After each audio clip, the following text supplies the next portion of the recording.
Welcome to the Blue Life! Today I'm reviewing The Muppets on Blu-ray! Yay!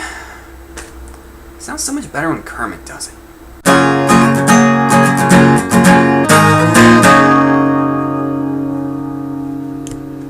So the plot in The Muppets is that the world's biggest Muppet fan, Walter, who also happens to be a Muppet himself, discovers that an evil oil tycoon, played by Chris Cooper, is going to demolish the Muppet Studios to drill for oil.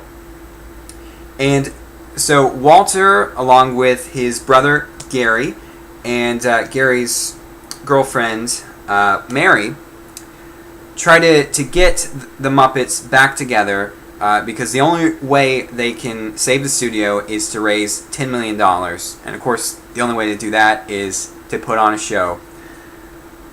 And, you know, it's been 12 years since the last Muppet movie, the last one being Muppets from Space. And so I think Muppet fans were highly anticipating this film, and it really pulled everything together. This is a fantastic film.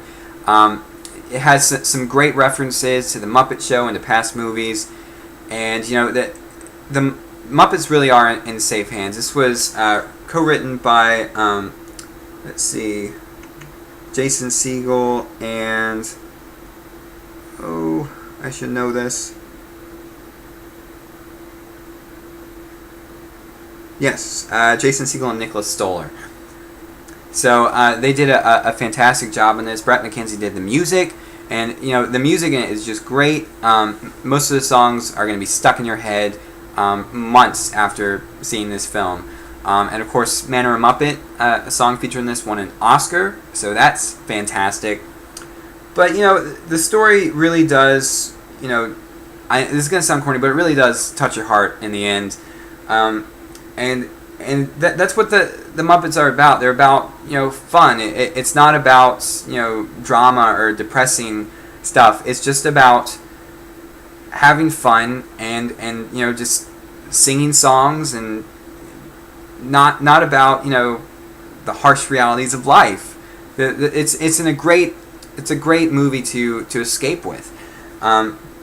So you know, the story in this, I'm gonna give it an A-. You know, it does. The pace is generally good in this. I think towards the middle it does kind of, you know, dip a little bit, but you know, the pace is generally good, and you know, I think as a Muppet fan, as I said in my previous review after I saw the movie, you're gonna have a great big smile on your face when you watch this. So an A- for the story. Picture quality in this is just fantastic. Of course, Disney always does a great job with picture quality, so I'm going to give picture quality an A+.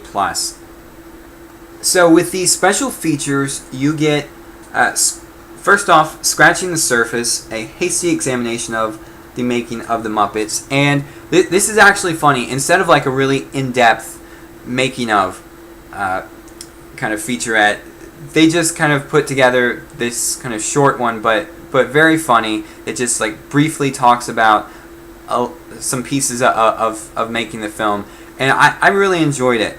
Then you have deleted scenes. Now a lot of these deleted scenes you'll probably recognize from the trailer, and some of them were justifiably cut. There are some funny ones, so like the whole Oscar scene when you had a cameo by Ricky Gervais, Kathy Griffin, and Billy Crystal. So that was great to have those. Then you have a little screen test on the way to the read-through. This is just a short thing with a few of the Muppets and Jason Segel. Then you have Explaining Evil, the full Tex Richmond song. Basically what they did with the Tex Richmond song, the full version is available on the soundtrack, but they cut out a good portion of it that kind of explains why he hates the Muppets so much. So it's definitely worth listening to. Then you have the unreleased theatrical spoof trailers and more. These were trailers that they released leading up towards the movie that were kind of making fun of the other, you know, movies that were out at the time. They did one like for Planet of the Apes, Hangover 2, you know, kind of like that. So those are kind of fun to watch. And then you get audio commentary with Jason Segel, James Bobbin, and Nicholas Stoller. this commentary wasn't that great. Basically, it was them joking around throughout most of the movie. They did touch upon a bit of the making of the film, but I really would have liked it to be a bit more informative. But it is still fairly funny, so I can just kind of recommend listening to it. And then you get Disney Intermission. It's actually kind of a funny feature. You can pause the movie, and after I think about like 5 seconds, you'll actually get some Muppets on the screen for intermission, and you can just press the enter button on the remote to get back to the film. And then, of course, you also do get the longest blooper reel ever made in Muppet history, we think. And it was a fairly good blooper reel. So, as far as the special features on this, with the amount that you get, I'm gonna have to give it a B-, mostly on the fact that I really wish the commentary would have been a bit more informative on the making of the film. So that brings my overall score for the Muppets on Blu-ray to a B+. I highly recommend this film. If you're a fan of the Muppets, you will definitely enjoy this. Even if you aren't, this is a great introduction to them. Fun for the whole family. Great music, great writing. The Muppets are back. Alright guys, till next time.